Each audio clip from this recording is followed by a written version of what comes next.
Editor সাহেব কাউয়ার sound নেন অনেকদিন পরে। আর জোরে জোরে, আরো জোরে, আরো জোরে, আরো জোরে। হাসিনারে পলাইতে হয়েছে, তার কর্মীদেরও পলাইতে হয়েছে। হাসিনারে পলাইতে হইলো কেন? সে তো ক্যান্টনমেন্টে থাকতে পারতো, অনেকেই ছিল। এমনকি আওয়ামী লীগের দুর্গ খ্যাত গোপালগঞ্জে থাকতে পারতো। রাজাপাক সে তো ক্যান্টনমেন্টে ছিল বেশ কিছুদিন। একইভাবে তার রাষ্ট্রপতি ভবন দখল হয়েছিল শ্রীলঙ্কাতে।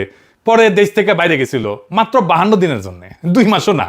পরে ফিরে আসিছে। হাসিনা 2 বছর ধরে আসে না, হঠাৎ সে দেশে ফিরবে ঘোষণা দিছে রয়টার্সকে দেওয়া এক সাক্ষাৎকারে। কারণ বলছে যে আগামী ডিসেম্বরে দলের নেতা কর্মীদের সঙ্গে নিয়ে সে ফিরে আসবে নাকি, আয় নাকি আদালতে আত্মসমর্পণ করবে। হ্যাঁ, আমাকে ফাঁসির হুকুম দিয়েছে, আমাকে একটা মামলা দিয়ে মিশছে, অনেক শাস্তি দিয়েছে, আমি এটা করি না। আমি বলবো ঠিক আছে, জেলখানা রেডি করেন, ফাঁসির মঞ্চ রেডি করেন, আমি আসছি। তারপর ওর লেসপেন্সার গুলো এক একজন করছে, আমাকেও কইছে নেত্রী আমরা একসাথে যাব, প্লেন ভাড়া করে নিয়ে আসবে নাকি চার্টার করে। আমরা এখান থেকে লন্ডন থেকেই মানে ইংল্যান্ড থেকেই 10টি চার্টার প্লেন আমরা নিয়ে যেতে চাই। এটা আমাদের নিজস্ব, এটা মানে হলো সবাই কন্ট্রিবিউট করবে, আমাদের যারা নেতা কর্মী প্রত্যেকে তাদের টিকেটের টাকা দিবে এবং আমরা 10টি, তার মানে 220 সিটার, মানে 220 জন একটা প্লেনে যেতে পারবে। আমরা অলরেডি আমাদের এজেন্টদের সাথে কথা বলছি, তারা এটা ওয়ার্কআউট করছে, আমাদেরকে জানাবে এবং এই প্রস্তুতি সম্পন্ন আমরা ইতিমধ্যেই করে ফেলবো। প্রত্যেক জায়গায় আমাদের নেতৃবৃন্দ দায়িত্ব নিচ্ছেন। তো আমরা প্রস্তুতি নিচ্ছি এবং নেত্রীর আমরা চেষ্টা করব নেত্রীর প্লেন লামার আগেই আমরা যাতে সেখানে থাকতে পারি। আমাদেরকেও তিনি নির্দেশনা দিয়েছেন যে আমরাও যেন সব তার সঙ্গে একসঙ্গে আমরা যারা এখানে অবস্থান করছি আমরা যেন দেশে ফিরে যাই। আপনি এটা শুনেছেন, এটাও জানেন আমাদের মাননীয় নেত্রী যা কিছু সিদ্ধান্ত নেন বুঝে শুনেই নেন এবং তিনি তার সিদ্ধান্ত অবিচল থাকেন। এখন প্রশ্ন হইতেছে হাসিনা কেন ফাঁসির দড়ি গলা পড়ার জন্য আসতে চাইতেছে? হাসিনা ফিরে আসাটা কি বাস্তবসম্মত? আসলেই কি সে ফিরবে বা চাইলেই কি ফিরতে পারবে? এই বিষয়টা বুঝার আগে ইন্ডিয়া হাসিনারে নিয়ে কি সমস্যায় পড়ছে সেটা একটু বুঝে দেখি। আসেন, আপনি নিজেরে ভারত রাষ্ট্রের জায়গায় বসেন। আপনার কাজ হইতেছে ভারত রাষ্ট্রের স্বার্থ দেখা। এইভাবে চিন্তা করেন, আপনি হাসিনারে নিয়ে কি সিদ্ধান্ত নিতেন? তাহলে প্রথমে দেখতে হবে হাসিনা ইন্ডিয়ার কাছে কি কি লাগে। বাংলাদেশের ভবিষ্যৎ নেতা না, পরবর্তী প্রাইম মিনিস্টার আম্মু না, পরবর্তীতে যে দল ক্ষমতায় আসবে তার নেতা না। ইন্ডিয়া তো বেকুব না, তারা জানে হাসিনা তার দল তার 14 গোষ্ঠী জিন্দেগিতে বাংলাদেশে ক্ষমতা আসতে পারবে না। তাহলে হাসিনারে সে পালবে কেন, রাখবে কেন? হাসিনা আশ্রয় নেওয়ার 1 মাসের মধ্যে আলাপ উঠেছিল হাসিনা ইন্ডিয়ার জন্য একটা কূটনৈতিক মাথা ব্যথা হয়ে উঠেছে, দেখেছেন? আবার হাসিনারে যদি না রাখা হয় তাহলে আবার আরেক সমস্যা। ওইখানে লিখেছে, ইংরেজি যেহেতু লিখেছে তাহলে ঠিকই লিখেছে, তাই না? এটা বাংলা করলে এরকম হয় যে হাসিনারে যদি না রাখে তাইলে দিল্লি ঘনিষ্ঠ আঞ্চলিক নেতাদের কাছে বার্তা যাবে যে ভারত শেষ পর্যন্ত আপনাকে রক্ষা করবে না। তাহলে ভিন্ন দেশে ইন্ডিয়ার লেসপেন্সার সরকার বা রাজনীতিবিদ আছে, তারা তো আর ফ্রি সার্ভিস দেবে না ইন্ডিয়ারে। মানে ইন্ডিয়া হাসিনাকে রাখার একটাই যুক্তি যে তারে আশ্রয় না দিলে দিল্লি দাস যারা আছে তারা ইন্ডিয়ার উপরে ভরসা পাবে না। আবার উল্টা দিকে হাসিনারে রাখলে বাংলাদেশের সাথে তার সম্পর্ক নষ্ট হইতে থাকবে, বাংলাদেশে ইন্ডিয়া বিরোধী হাওয়া আরো বেশি উঠবে। ইন্ডিয়ার বাস্তব স্বার্থ আছে বাংলাদেশে, তার ব্যবসা আছে, ট্রানজিট আছে, ইন্ডিয়ানরা চাকরি করে বাংলাদেশে, বাংলাদেশিরা যায় ইন্ডিয়াতে শপিং করে, টাকা খরচ করে, চিকিৎসা করে। হাসিনারে দরকার ছিল এইসবের জন্য, হাসিনা চলে গেলেও এইসব তো লাগবেই তার। এই স্বার্থগুলো তো রক্ষিত হবে না। ইন্ডিয়া পড়ছে উভয় সংকটে, মান কিসি পায়। হাসিনাকে রাখাও বিপদ, আবার আওয়ামী লীগকে পুনরায় সক্রিয় করাও সম্ভব না। ইন্ডিয়া মূলত এই 2টা সমস্যার সমাধানের চেষ্টা করতেছে, কিন্তু তার খাতে কার্যত ভালো কোনো অপশনও নাই। এই কারণে নানা ধরনের চাপ হাসিনারে দিতেছে। আসলে তাকে চাপ দেওয়ারই কথা। এই চাপের মধ্যে হয়তো অসহায় হইয়া বেপরোয়া হইয়া শেখ হাসিনা এই সমস্ত আউল ফাউল কথাবার্তা করতেছে। এই ধরনের কথাবার্তা বলার মধ্যে দিয়ে অবশ্য ইন্ডিয়াও পরীক্ষা করার চেষ্টা করছে যে কতটুকু সে পারে আরেকবার দেখে নেওয়ার জন্য। আমি মনে করি না ইন্ডিয়া যদি সত্যিকার অর্থে সুস্থিরভাবে কৌশলগত দিক বিবেচনা করে একটা পরিকল্পনা সাজায়, তাতে শেখ হাসিনাকে রেখা কিছু করা এবং শেখ হাসিনাকে দিল্লিতে রেখা এইভাবে কথাবার্তা বলতে দিয়াও খুব বড় কিছু অর্জন করা সম্ভব বলে আমি মনে করি না। ইন্ডিয়া শেখ হাসিনাকে অনিবার্য বলে মনে করে না, আসলেই তাই। শেখ হাসিনা ইন্ডিয়ার জন্য অনিবার্য না, অপরিহার্য না। হাসিনাকে অনাবশ্যক করে দেওয়ার চেষ্টা ইন্ডিয়া আগেও করেছে, সক্রিয়ভাবে করছে, ফাইনালি এক্সিকিউট করতে পারে নাই। কখন ছিল সেই উদ্যোগ? আজকালকার চ্যানেলরা হয়তো সেই ইতিহাস জানে না। আসেন সেটা দেখি। শেখ হাসিনা যে তাদের কাছে অনিবার্য না, অত্যাবশ্যকীয় না, অপরিহার্য না, এই ভাবনাটা নতুন না। এটা 2008 সালে এরকম একটা পরীক্ষা নিরীক্ষা তারা করছিল তখন র্যাটস দিয়া সংস্কারপন্থী আওয়ামী লীগকে জন্ম দেওয়ার চেষ্টা করে ইন্ডিয়াই করেছিল এটা। র্যাটস মানে জানেন তো, RATS, রাজ্জাক, আমু, তোফায়েল আর সুরঞ্জিত, এই 4 জনের নামের প্রথম অক্ষর দিয়া র্যাটস। এরাই আওয়ামী লীগ ভাঙতে চাইছিল, সেটা ব্যর্থ হয়েছিল। এটার পিছনে কৃতিত্ব শেখ হাসিনার না, তৎকালীন এই ফখরুদ্দিন মঈনুদ্দিন সরকার জনরোষে পড়ছিল, তাদের উপরে মানুষের আস্থা চলে গেছিল এবং নির্বাচন দিতে বাধ্য হয়েছিল। এই পরিপ্রেক্ষিতে শেখ হাসিনা তখন আবার পুনরায় তার দলের দখল নিতে সক্ষম হয়েছিল। তাছাড়া খবর আছিল, আজকালকার চ্যানেলরা হয়তো জানেই না যে আগে একই নামে অনেকগুলো দল থাকতো। আবার আওয়ামী লীগ ভেঙে 3টা দল হয়েছিল, আওয়ামী লীগ হাসিনা, আওয়ামী লীগ রাজ্জাক, আওয়ামী লীগ মিজান। আর জায়জাদিনের শফিক রহমান ভাই আছে না, উনি আওয়ামী লীগ লিখলে পাশে ব্র্যাকেটে লিখতো হারামি, হারামি, মানে হাসিনার হা, রাজ্জাকের রা আর মিজানের মি। আওয়ামী লীগের বিরুদ্ধে হিস্টোরিক একটা কালচারাল রেজিস্ট্যান্স কিন্তু ছিল।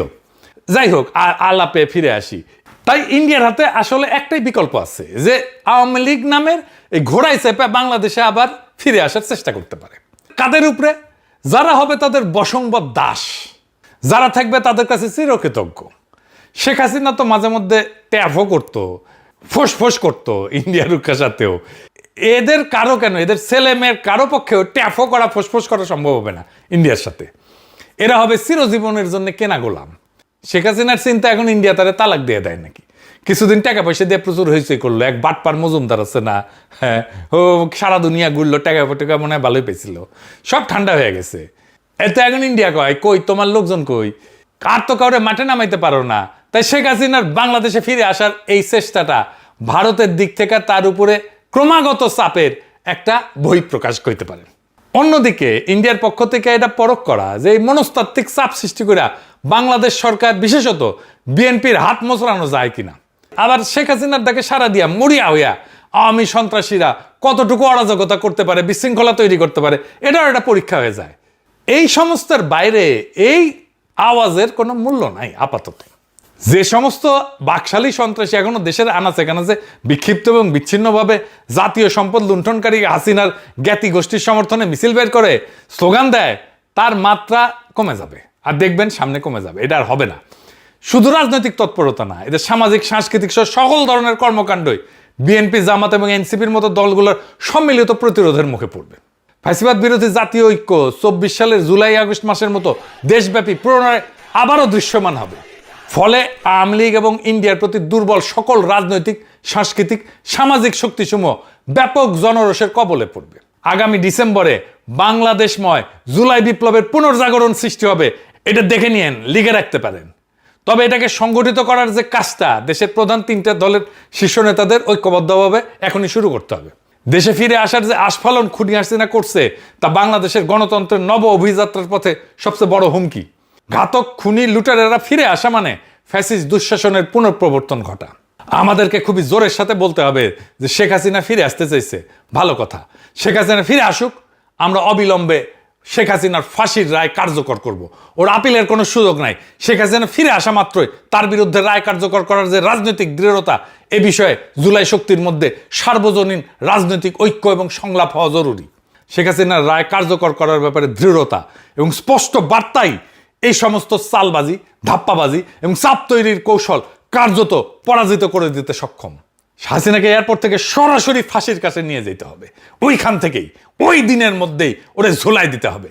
মানবতা বিরোধী অপরাধে আন্তর্জাতিক অপরাধ ট্রাইব্যুনালে মৃত্যুদণ্ডপ্রাপ্ত আসামি খুনি হাসিনাকে বাংলাদেশও ফেরাতে চায়। ইন্ডিয়া এই খুনিকে নিরাপদ আশ্রয় দিয়ে রাখছে, সেখান থেকে তাকে ধৈর্য বাইদ্যা বাংলাদেশে প্রত্যাবর্তন বা প্রত্যাবর্ষণ করতে হবে।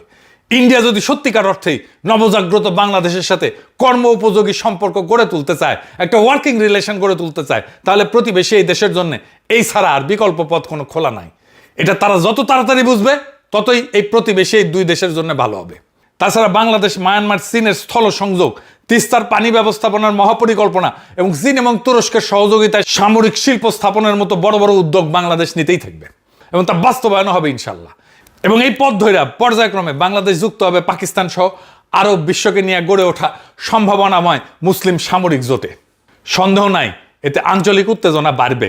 তবে বাংলাদেশ দীর্ঘমেয়াদের জন্য এক শক্তিশালী শত্রুর জন্য বিভীষিকা আর দেশের জনগণের জন্য নিরাপদ ভূমিতে পরিণত হবে। বিএনপি খুনি হাসিনাকে নিরাপদে দেশে ফিরতে দেবে বলে আমি বিশ্বাস করি না। তাকে রাজনীতি করতে দেবে বলে আমি বিশ্বাস করি না। কারণ এই দুর্বৃত্ত 1981 সালে ঢাকায় ফেরার মাত্র 2 সপ্তাহের মাথায় প্রেসিডেন্ট জিয়াকে শহীদ হতে হয়েছিল। তারপর কায়েম হয়েছিল ইন্ডিয়ার অনুগত 9 বছর দীর্ঘ সামরিক স্বৈরাচারী জেনারেল এরশাদের দুঃশাসন। সশস্ত্র বাহিনীর দিক থেকে এবার অভিন্ন ঝুঁকির আশঙ্কা আরো প্রবল এবং বহুগুণে বেশি।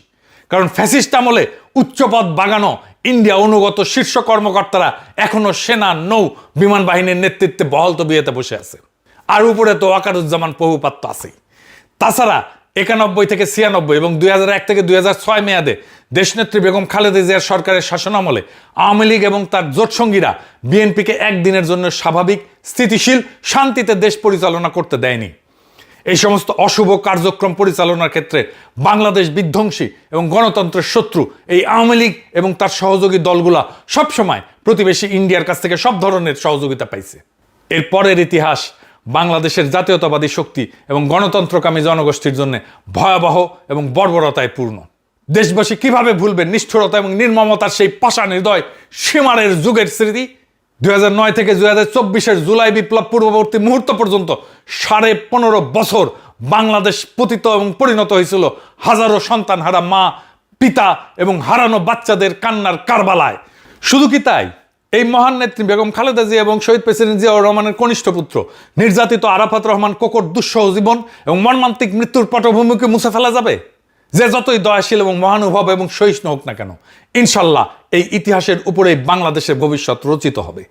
এর বাইরে অন্য কোনো পথ আর খোলা নাই। মহান আল্লাহ তাআলা রহমানুর রহিম, পরম ক্ষমাকারী, তিনিও বারবার ইনসাফ অর্থাৎ ন্যায় বিচারের কথা বলছেন। আমরা ন্যায় বিচার চাই।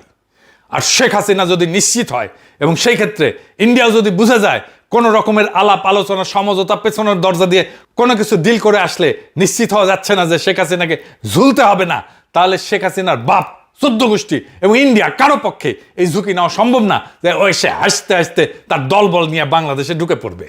হাসিনা কেন, হাসিনার সাথে দেশ থেকে পালায় যাওয়াদের মধ্যে থেকে এরকম আসার চেষ্টায় স্বপ্ন কল্পনায় যারা যুক্ত হবে তাদের সকলের জীবন বিপন্ন হওয়ার আশঙ্কা আছে। উপরন্ত আওয়ামী লীগ এবং তাদের দুঃশাসনের সময়কালে যারা জোটসঙ্গী ছিল, দেশের ভেতরে থাকা এরকম কেউই আর নির্বিঘ্নে জীবনযাপন করতে পারবে না। দেশে গৃহযুদ্ধ শুরু হয়ে যাবে।